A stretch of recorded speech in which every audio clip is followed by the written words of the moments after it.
Amy ജാക്സനെ സ്വപ്നം കണ്ട ജോൺ എബ്രഹാം. ഹിന്ദി, തെലുങ്ക്, തമിഴ് സിനിമകളിലൂടെ ഇന്ത്യൻ സിനിമാ പ്രേക്ഷകർക്ക് ഏറെ പ്രിയങ്കരിയായ നായികയാണ് എമി ജാക്സൺ. തമിഴിൽ മദ്രാസ് പട്ടണം, ഹിന്ദിയിൽ ഏക് ദിവാന താ, തെലുങ്കിൽ ഏ വധ് തുടങ്ങിയ സിനിമകൾ എമി ജാക്സന്റെ സൂപ്പർ ഹിറ്റുകളാണ്. വളരെ സഹകരണ മനോഭാവമുള്ള നടിയാണ് എമി ജാക്സൺ എന്നാണ് പൊതുവെയുള്ള ബോളിവുഡ് സംസാരം. തമിഴ്, തെലുങ്ക്, ഹിന്ദി ഹീറോസിന്റെ സ്വപ്ന റാണിയാണ് എമി ജാക്സൺ. എമിയോടൊപ്പം ചിലവിടാൻ കൊതിക്കാത്ത നടന്മാർ കുറവാണ്. എന്നാൽ പെട്ടെന്ന് അടുക്കുന്ന സ്വഭാവക്കാരിയല്ല എമി. എന്നാൽ ഇഷ്ടപ്പെട്ടാൽ കണ്ണടച്ച് പാല് കുടിക്കുകയും ചെയ്യും എമി ജാക്സൺ. ഈയിടെ എമി ജാക്സൺ ഒന്ന് കണ്ണടച്ച് പാല് കുടിച്ചു. പകുതി മലയാളിയായ ബോളിവുഡ് താരം ജോൺ എബ്രഹാം എമി ജാക്സനെ ഒന്ന് വളച്ചു. എമി ജാക്സൺ വീഴുകയും ചെയ്തു.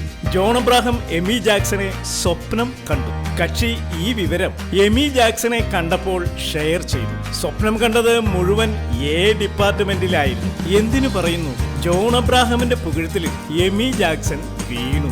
ഇരു ചെവി അറിയാതെ ജോൺ എബ്രഹാമും എമി ജാക്സണും ഫിലിപ്പീൻസിന് പറന്നു.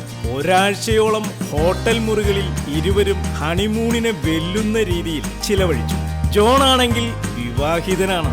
ഒരാഴ്ച കഴിഞ്ഞ് ഇരുവരും ഇരു ചെവി അറിയാതെ നാട്ടിൽ തിരിച്ചെത്തി. പക്ഷേ അവർ ഇവിടെ എത്തുന്നതിന് മുൻപ് കാര്യങ്ങൾ മറ്റുള്ളവർ അറിഞ്ഞു. പത്രക്കാരും TV ചാനലുകാരും സോഷ്യൽ മീഡിയയും വാർത്തയാക്കാൻ ഇരുവരെയും വളഞ്ഞു. സിനിമാക്കാരുടെ സ്ഥിരം ശൈലിയിൽ ഇരുവരും വാർത്ത നിഷേധിക്കുകയും ചെയ്തു. വിവാഹിതനായ ജോണിന് നിഷേധിക്കാതെ പറ്റുമോ?